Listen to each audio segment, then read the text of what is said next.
Madame, Monsieur, bonsoir. Bienvenue dans ce journal. Voici ce que domine l'actualité. La Côte d'Ivoire veut trouver les moyens de financer ses projets de lutte contre les aléas du climat.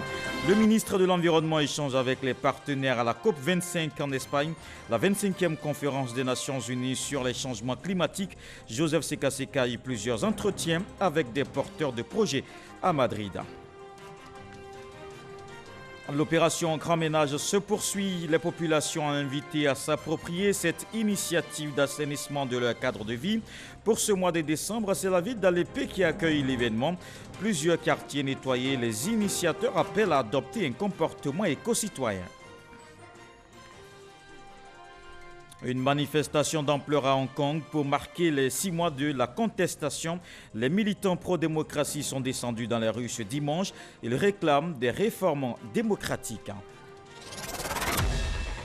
À Madrid, en Espagne, le monde ouvre à nouveau les réflexions sur le climat. C'est la COP25, la 25e conférence des Nations Unies sur les changements climatiques. Le ministre de l'Environnement et du Développement durable, il y a eu plusieurs entretiens. Joseph Sekaseka a surtout évoqué le soutien financier à la Côte d'Ivoire pour une meilleure maîtrise et adaptation à l'environnement. Envoyé spécial, Kraskando.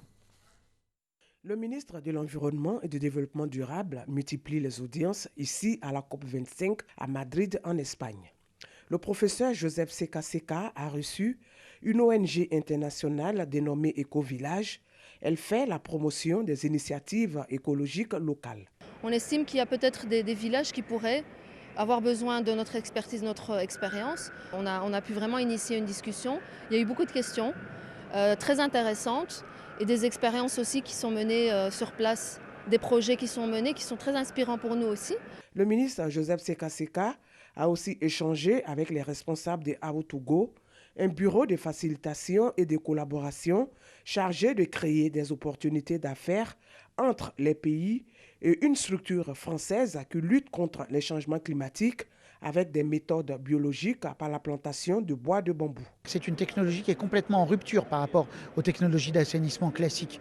Le fait d'utiliser une plante, le bambou géant, pour pouvoir traiter des eaux usées, ça veut dire que derrière, on change complètement la vision des eaux usées. Les eaux usées sont un outil de production.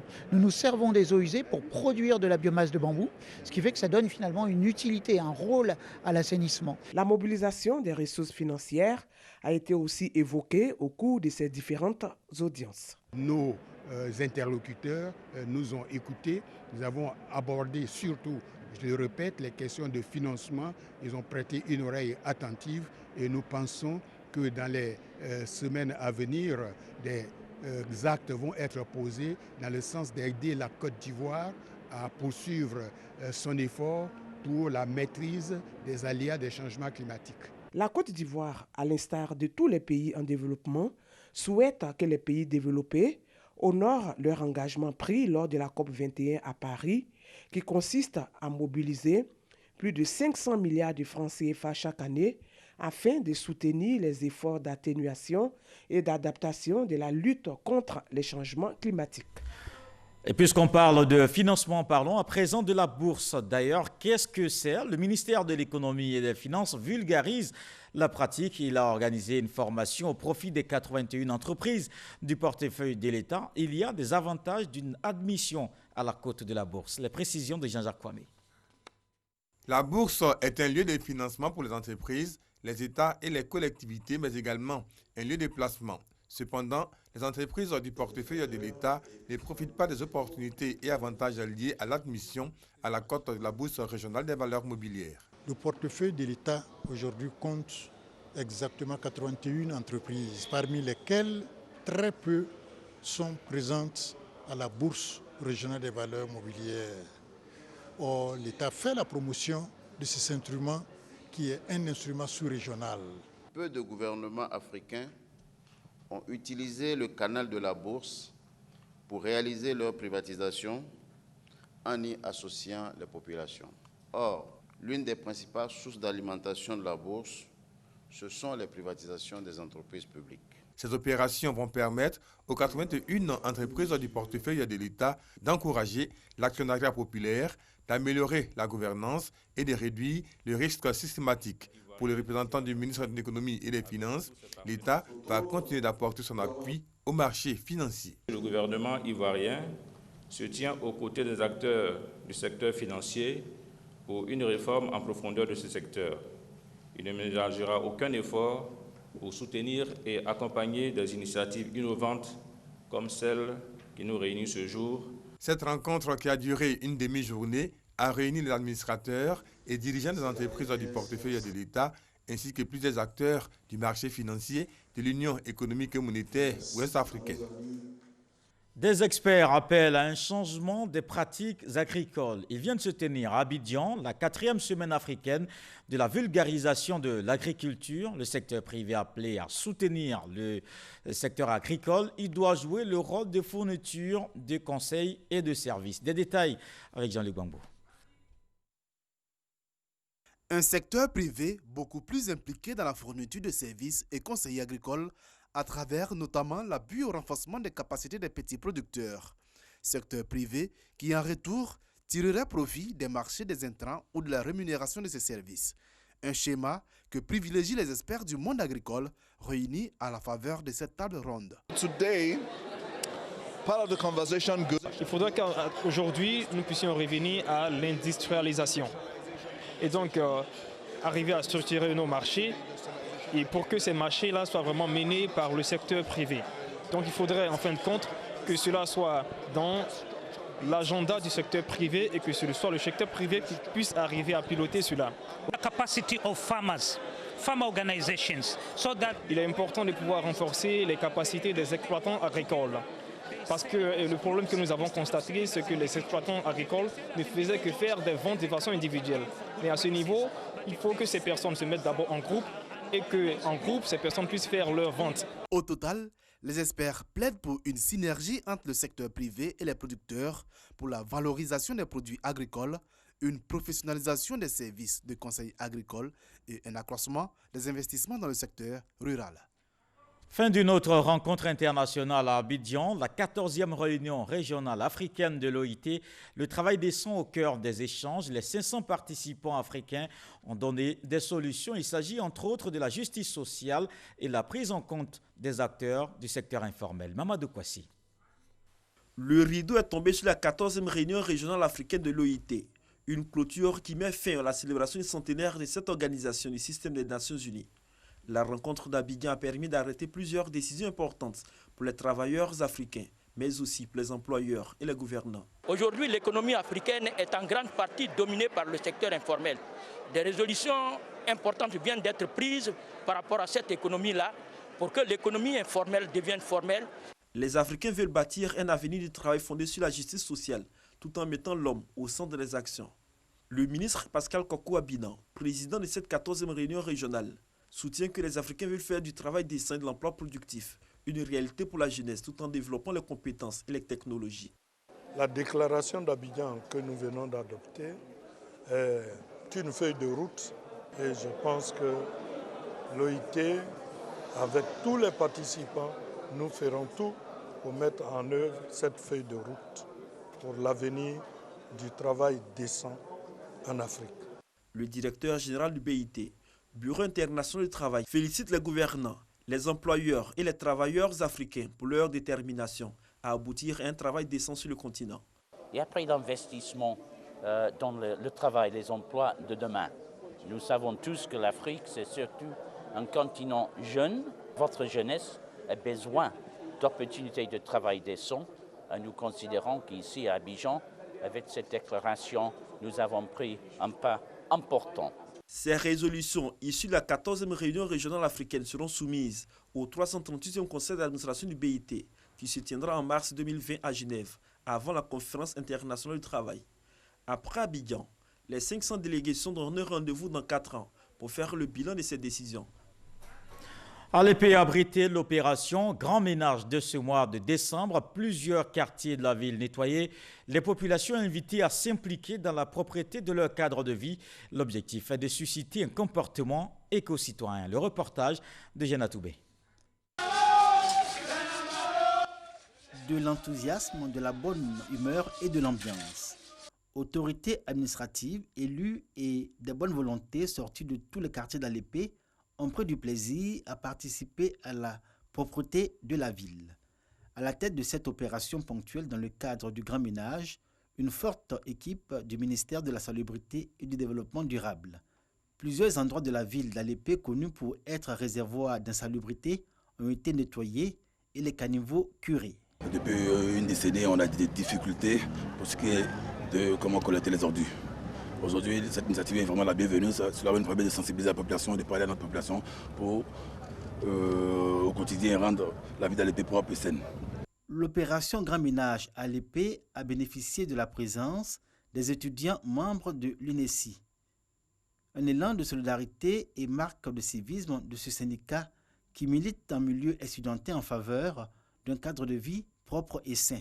Ces étudiants n'ont pas rechigné à la tâche et nul doute que leur action dans la cité du Lépin va susciter une prise de conscience chez les populations. Nous sommes ici pour lancer un appel à tous les jeunes de Côte d'Ivoire, que ce soit dans le milieu étudiantin, que ce soit dans la vie active, dans la vie civile, à prendre à bras le corps la question de la salubrité. Voilà, cela y va de notre santé. La propreté n'a pas de couleur politique. La propreté n'a pas de couleur ethnique. Chacun doit se dire, moi à mon simple niveau, quel est le geste que je pose chaque premier samedi du mois et au-delà. Si nous prenons conscience que nous avons notre part de responsabilité, avec une synergie d'action, nous allons réussir. C'est avec ce seul tracteur Ben que les ordures de la ville d'Alépé sont enlevées. La mairie doit s'en contenter, vu ses moyens limités, pour faire face à la question de la salubrité à Alépé. Bon an, mal an. Le maire attend donc des populations un comportement éco-citoyen pour maintenir propre et sain leur cadre de vie. Dans le domaine de la défense, le 4e contingent ivoirien de la MINUSMA a regagné Abidjan. Ces soldats étaient au Mali pour la mission multidimensionnelle intégrée des Nations Unies. Ils ont passé 18 mois au super camp de Tombouctou. De retour, la Côte d'Ivoire rend hommage à ces hommes. L'état-major des armées les a distingués. Des détails avec Abou Sanogo. Ils ont su faire preuve de tempérance quand cela était nécessaire, d'engagement quand cela leur était indispensable et de détermination quand cela leur a été exigé. Aujourd'hui, l'état-major général des armées les honore pour services rendus envers la nation et en reconnaissance de leur degré d'excellence dans leur domaine spécifique. 619 militaires de la première région militaire sont décorés pour la médaille de forces armées par le chef d'état-major général des armées, le général de division Lassina Doumbia, qui les a félicités pour la parfaite exécution des missions qui leur ont été assignées. La cérémonie de décoration à laquelle nous procédons dans l'ensemble de nos régions militaires vient pour marquer notre satisfaction. Vous témoignez que nous sommes sensibles à la bonne conduite qui a été la vôtre, mais surtout partager avec vous l'espérance d'une armée véritablement réconciliée avec elle-même, avec ses valeurs cardinales. C'est donc un encouragement à persévérer, à faire mieux. Ces officiers, sous-officiers, militaires du rang, sapeurs, aviateurs et canonniers ont témoigné leur gratitude à leur hiérarchie. Cette reconnaissance est une invitation à l'exemplarité, au travail bien fait et même plus à l'excellence. Pour cette année 2019, l'état-major général des armées a décidé de distinguer 1000 militaires répartis dans les 4 régions militaires pour leur décerner la médaille des forces armées. Hier, c'était le 7 décembre, date anniversaire de décès du président Félix Houphouët-Boigny. La Côte d'Ivoire se souvient du père fondateur. Le RHDP salue sa mémoire. 48 heures de rassemblement à Yamoussoukro, une commémoration marquée aussi par un concert. C'était dans la nuit de vendredi à samedi. Les temps forts avec Mahama Traoré. Rendre hommage au président Félix Houphouët-Boigny dans la gaieté. C'est le sens du concert organisé par la direction exécutive du RHDP sur l'esplanade de la Fondation Félix Houphouët-Boigny dans la nuit du vendredi 6 au samedi 7 décembre. Des milliers de jeunes issus des 4 coins du pays sont venus communer avec les artistes en vogue du moment.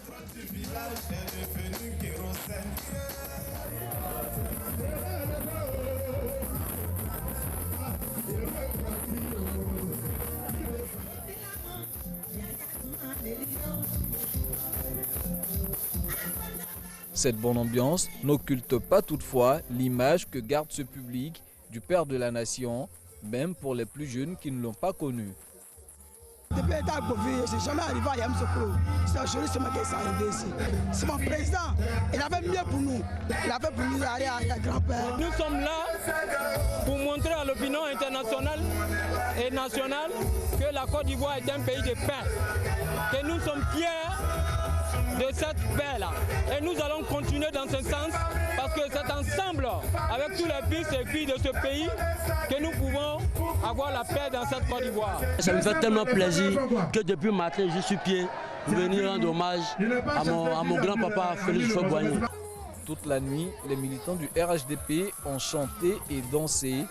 Malgré la fatigue, la ferveur est restée la même jusqu'au lendemain matin où ils se sont déportés à la place Jean-Paul II, lieu de meeting de clôture de la cérémonie d'hommage au président Félix Houphouët-Boigny.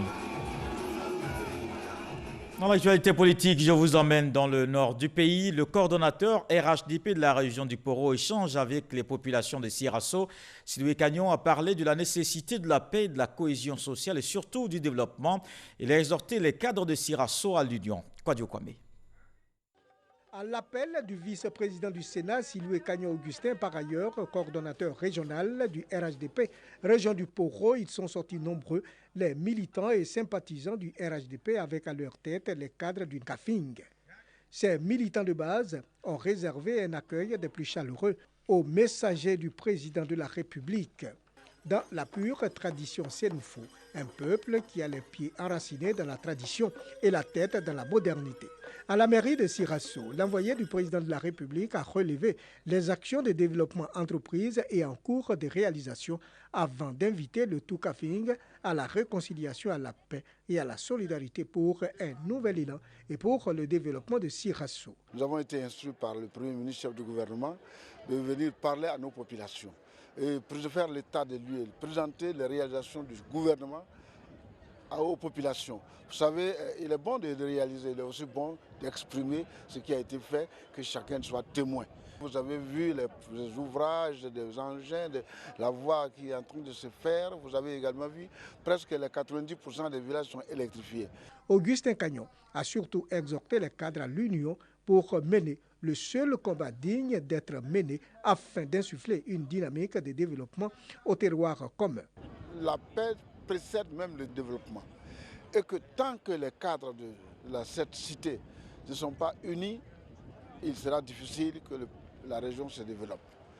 Et nous avons interpellé tous les cadres, comme un seul homme, qui se mettent ensemble pour construire en tout cas cette belle cité où il fait bon vivre. Après Sirasso, Cagnon-Augustin et sa délégation se rendront à Nafoun, à Dagba et Kondoroba, localités qui composent le Kafing.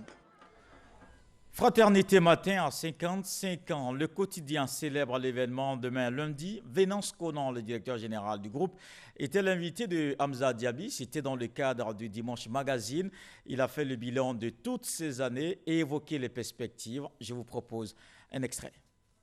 C'est 55 ans d'histoire, c'est 55 ans de la vie des Ivoiriens. Je dirais que le bilan est positif, puisque nous sommes toujours là, nous sommes toujours leaders, malgré la concurrence dont on a parlé dans l'élément tout à l'heure. Là. À partir de 90, Fratmat a dû faire face à tous les journaux qui ont été créés avec pour concurrent Fraternité Matin. Mais nous avons pu tenir et aujourd'hui nous sommes toujours là. Je pense que le bilan est largement positif. Largement positif, mais à cette époque-là, on parlait de 100 000 exemplaires. Vous tiriez à 100 000. Aujourd'hui, vous êtes à quoi? 15 000, 20 000? Autour de là, oui. Mais c'est le paysage qui est comme ça. Nous vivons aujourd'hui, malheureusement, la crise du journal papier dans le monde entier. Il n'y a pas que nous. Il y a des journaux qui ont disparu même ailleurs. En France, aux États-Unis, des grands journaux très prestigieux ont disparu pour faire place à des journaux électroniques. C'est malheureusement la tendance que nous vivons. Ben, justement, le journal électronique, vous en avez à Fratmat? Oui, nous avons compris que nous devons évoluer vers le numérique parce que aujourd'hui, c'est ça. Il n'y a que ça. Donc, nous avons commencé notre mutation, très lente, mais très sûre aussi. On y va tout doucement.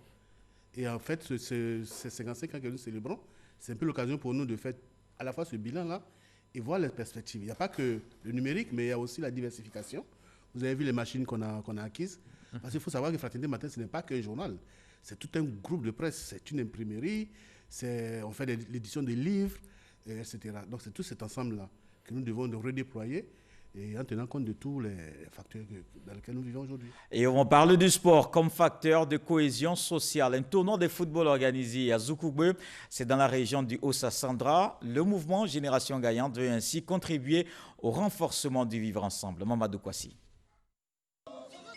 Les populations de Zoukougbe, localité du Haut-Sassandra située dans le centre-ouest ivoirien, ont décidé de renforcer la cohésion entre elles, et ce à travers un tournoi de football.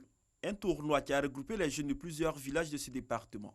La finale de ce tournoi a opposé le FC Zakogbe à FC Gbaye-Dile. Une finale remportée par le FC Gbaye-Dile sur un score de 2-0, à la grande joie des spectateurs. Aujourd'hui, pour ce tournoi, il faut dire que le football était un facteur de rapprochement. Je pense que autour du football, la paix va régner autour du football. La jeunesse va pouvoir se retrouver autour du football. C'est le département de Zoukougbe qui gagne en matière de développement. Le parrain de la cérémonie, Antoine Nizako, par ailleurs coordinateur de Génération Gagnante dans le Haut-Sassandra, salue l'engouement des populations autour du football. Zoukougbe a eu des grands joueurs. Je veux parler de Guidier Léon, le papa de Aurier. Il y a aussi Aurier, il y a Christian. Ceux-là aussi ont besoin d'une certaine continuité. C'est pour ça que Génération Gagnante est venue, pour essayer de remuer un peu cette jeunesse qui en a besoin. Au terme de ce tournoi, les différents participants sont repartis satisfaits d'avoir contribué au renforcement du vivre ensemble et de la cohésion sociale, des valeurs pour bâtir le développement de leur département. C'est hier après-midi que la triste nouvelle est tombée. Charles Kofi Dibi a tiré sa révérence. Le président du Conseil économique, social, environnemental et culturel est décédé à Abidjan à l'âge de 62 ans. Technocrate, ses qualités l'attestent bien. L'homme a marqué la Côte d'Ivoire. Meilleur ministre de l'économie et des finances d'Afrique en 2010, Sidonie Davila revient sur la vie de ce grand commis de l'État. La nouvelle est tombée comme un coup peuré ce samedi au moment où la célébration du 26e anniversaire de la disparition du père fondateur, Félix Houphouët-Boigny, battait son plein à Yamoussoukro. Charles Kofi Dibi, président du Conseil économique, social, environnemental et culturel, CESEC, a tiré sa révérence ce samedi 7 décembre. Grand serviteur de l'État et homme généreux, il a marqué de son empreinte la société ivoirienne tout entière. Sa mort a ému plus d'un. Avec la famille, tous partagent la même douleur. Un homme pour qui on a eu beaucoup d'appréciation, d'estime pour ses réalisations. Et c'est une perte pour le monde financier, pour la Côte d'Ivoire. Je pense qu'il a reçu un prix international et pour la qualité du travail qu'il a eu à réaliser, surtout la discrétion de l'homme, l'efficacité. Et je pense que c'est aussi la marque des grands hommes. Étreint par l'émotion, je voulais rendre un grand hommage à notre aîné Charles Kofi Dibi, qui nous a inspirés dans le travail. Administrateur des services financiers de profession, devenu directeur général du Trésor, Charles Kofi Dibi fut d'abord délégué chargé de l'économie et des finances avant d'être nommé ministre de l'économie et des finances de 2007 à 2012 sous différents régimes. Notre économie était en récession terrible au moment où le gouvernement s'installait. Nous avons fait en sorte que, au moment où nous atteignions la fin de l'année, les prévisions qui avaient été très pessimistes ont été renforcées par de l'optimisme. C'est ça. Depuis juin 2016, porté à la tête du CESEC, l'ancien ministre des Affaires étrangères n'a de cesse de répéter qu'il avait pour ambition de repositionner l'institution à lui confiée. Une institution pour laquelle il aura travaillé jusqu'à son dernier souffle. Porté à la tête de l'Association internationale des conseils économiques, sociaux et institutions similaires, AICESIS, depuis 2019, ces dernières apparitions ont été celles de Bucarest, en Roumanie, en octobre dernier, lors de l'Assemblée générale de cette fêtière dont il venait de prendre officiellement les rênes. Visiblement affaibli par la maladie au cours de cette activité, ces images avaient fait le tour de la toile. Quelques semaines plus tard, sur les réseaux sociaux, il est annoncé pour mort, une information aussitôt démentie par ses proches. Ce technocrate, auréolé de plusieurs distinctions de dimension internationale, Charles Kofi Dibi est considéré comme le meilleur ministre des Finances d'Afrique en 2010. C'est certainement ce qui lui a valu d'être nommé au comité de réflexion et de recommandation de la Banque mondiale et du FMI. Né à Bouaké le 7 septembre 1957, sa disparition ce samedi 7 décembre à l'âge de 62 ans a été un choc. Comme la mort des autres fait mal lorsqu'elle vous donne conscience de la vôtre, disait Frédéric Dard, un écrivain français. Rideau donc sur la vie d'une personnalité au parcours remarquable, la Côte d'Ivoire pleure Charles Kofi Dibi. Comme tous les dimanches, place au tour du monde de l'information. Voyons ce qui a marqué l'actualité internationale cette semaine. C'est dans le 7 sur 7 avec Ahmed Traoré et Sidonie Davila.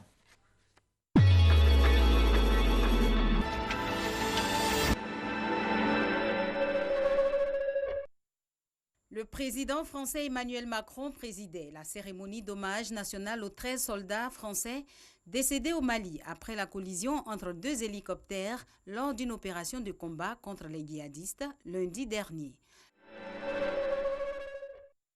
L'ambassadeur de l'Union européenne présent au Burkina Faso estime que la situation sécuritaire reste une préoccupation majeure. L'UE entend renforcer sa coopération sur cet aspect. Des unités d'élite des forces armées sont en formation et seront bientôt déployées dans certaines régions. La solidarité, l'unité et la cohésion sont des principes fondamentaux de leur alliance, ont rappelé mercredi les 29 membres de l'OTAN dans une déclaration commune à l'issue du 70e sommet de l'Alliance Atlantique à Londres. Le TES relève aussi les menaces que représentent les actions agressives de la Russie, comme le terrorisme sous toutes ses formes. Un bateau de migrants a fait naufrage jeudi au large de la Mauritanie. Il transportait environ 150 personnes. 58 corps ont été retrouvés pour le moment et 85 survivants ont pu être secourus. Selon les survivants, le bateau avait quitté la Gambie le 27 novembre et se dirigeait vers l'Espagne. En France, après le succès pour les syndicats du premier jour de grève, ces derniers ont décidé de poursuivre le mouvement social ce vendredi. Selon le ministère de l'Intérieur, les manifestations ont drainé 800 000 personnes. Ce samedi, durant le premier procès pour corruption d'anciens dirigeants, Saïd Bouteflika paraissait comme témoin. Interrogé sur l'octroi des finances de campagne de son frère, Saïd Bouteflika n'a pas voulu se prononcer. À Hong Kong, les manifestants espéraient ce dimanche une participation massive à un rassemblement censé offrir aux autorités une dernière chance de répondre à leurs revendications. Cette manifestation doit démentir l'affirmation des autorités selon laquelle la majorité silencieuse s'opposerait aux manifestants.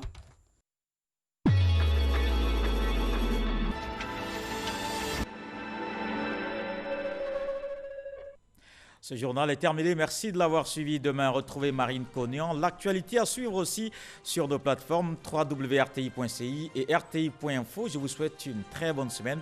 Bonsoir.